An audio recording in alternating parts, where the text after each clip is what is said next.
Well, let's go back and talk about schizophrenia for just a second. The question is, schizophrenia involves basically breaking with ordinary value systems, and how does it relate to the psychedelic state? And people who have schizophrenic relatives in their family tree, how should they relate to the psychedelic experience and so forth? I mean, I'm extrapolating, but that's the basic thing.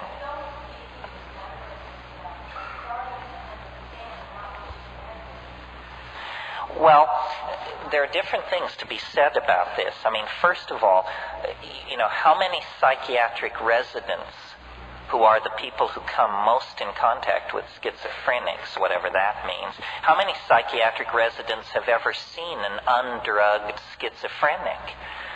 Very, very few, because the very first thing that happens is, for the convenience of physicians and the nursing staff, some outlandish drug is brought into the picture, which then deflects this healing process from ever reaching any kind of natural conclusion. Schizophrenia is just a catch-all term for mental forms of mental behavior that we don't understand. In the 19th century, there was a term, melancholia, which we would now call bipolar depression, so forth and so on. But all forms of sadness, unhappiness, maladaptation, so forth and so on, were poured into this label melancholia. Now, schizophrenia is a similar thing.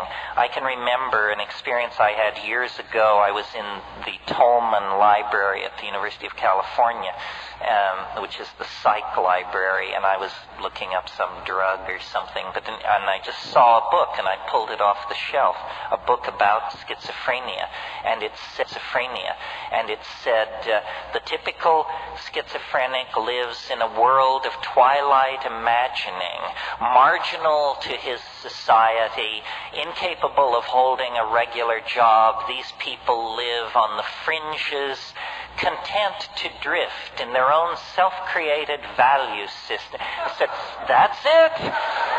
That's it. Now I understand. We have no tradition of shamanism. We have no tradition of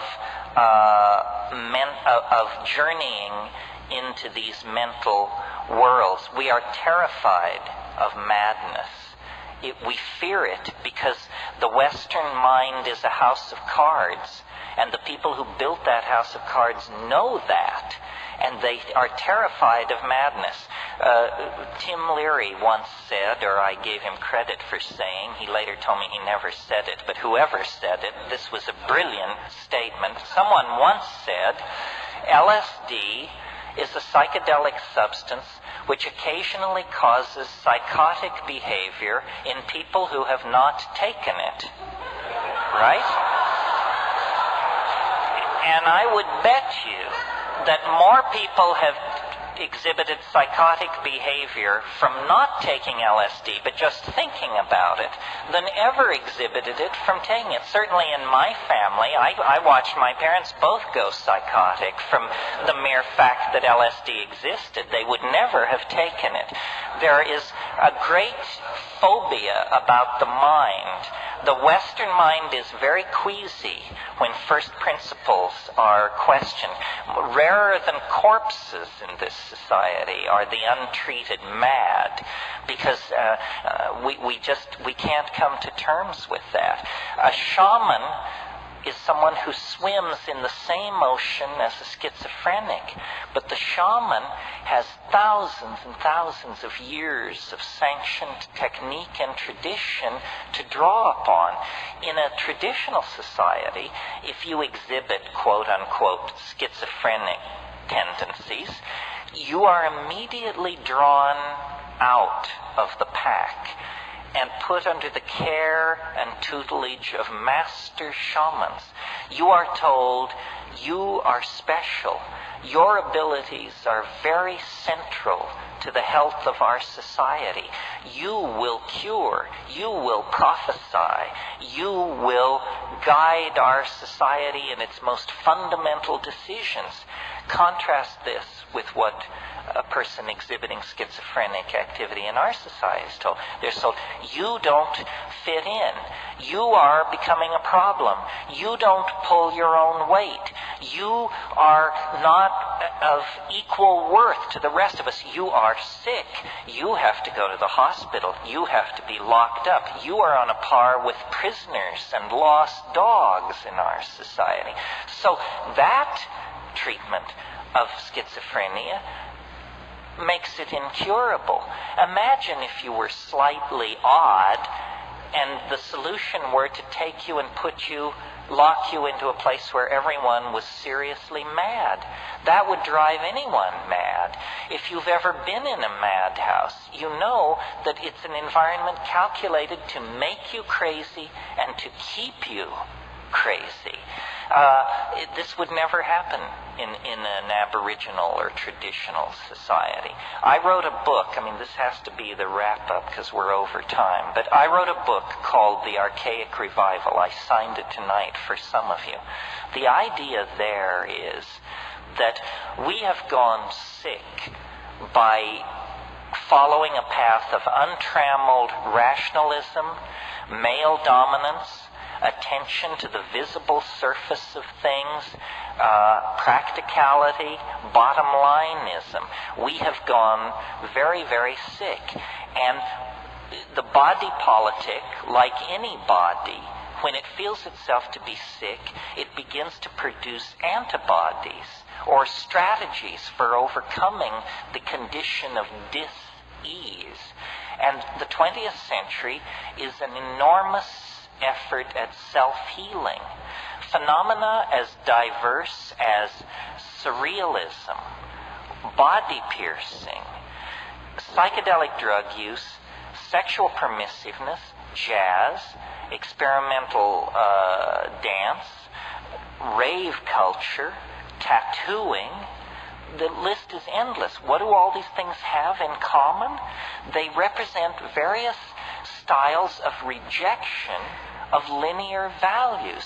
The society is trying to cure itself by an archaic revival, by a reversion to archaic values.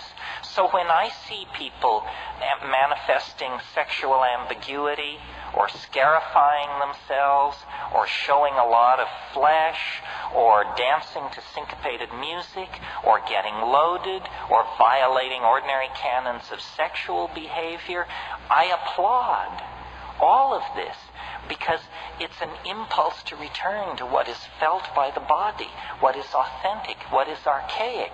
And when you tease apart these archaic impulses, at the very center of all these impulses is the desire to return to a world of magical empowerment of feeling.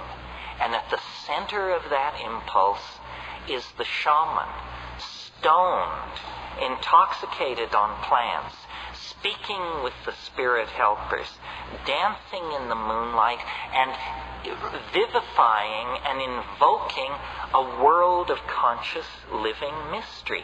That's what the world is. The world is not an unsolved problem for scientists or sociologists. The world is a living mystery.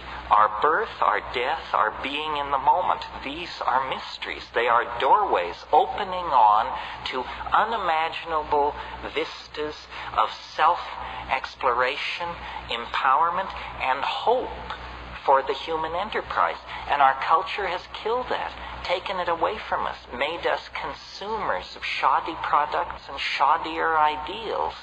We have to get away from that. And the way to get away from it is by a return to the authentic experience of the body. And that means sexually empowering ourselves, and it means getting loaded, exploring the mind as a tool for personal and social transformation. The hour is late. The clock is ticking. We will be judged very harshly if we fumble the ball. We are the inheritors of millions and millions of years of successfully lived lives and successful adaptations to changing conditions in the natural world. Now the challenge passes to us, the living, that the yet to be born may have a place to put their feet and a sky to walk under. And that's what the psychedelic experience is about, is caring for, empowering, and building a future that honors the past, honors the planet, and honors the power of the human imagination. There is nothing as powerful, as capable of transforming itself and the planet as the human imagination. Let's not sell it straight. Let's not whore ourselves to nitwit ideologies. Let's not give our control over to the least among us. Rather, claim your place in the sun and go forward into the light. The tools are there. The path is known. You simply have to turn your back on a culture that has gone sterile and dead and get with the program of a living world and a re-empowerment of the imagination. Thank you very, very much.